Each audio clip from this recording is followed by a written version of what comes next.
Урматтуу мекендештер, амансыздарбы? E-класс 2019 жылкы 2 объем турбо бензин экен.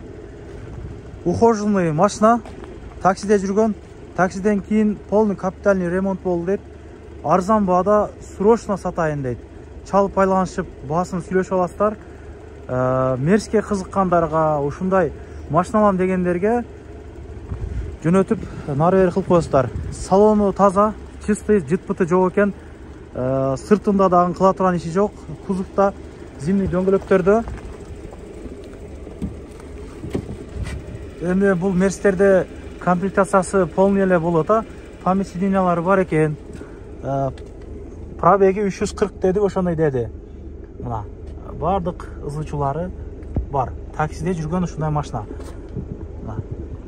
Жыт-пыт, эч нерсе жок. Мультируль дегендей, наркы берки бардык ызычуулары иштейт, бардыгы жакшы. AMG деди. Мен мына нерсе сатпадым эле. Мына туугандар, бир байкаңыздар. Мына ушул машина. Туугандар. Сүйлөшүп байланышасыздар. Биз Кыргыз авто каналы машиналарды бекер тартып беребиз. Чалып байланышып, бир жерден жолуп тартып беребиз туугандар. Андыктан реклама бекер. Чалып байланышыңыздар. Номерлери темада көргөзүлүү.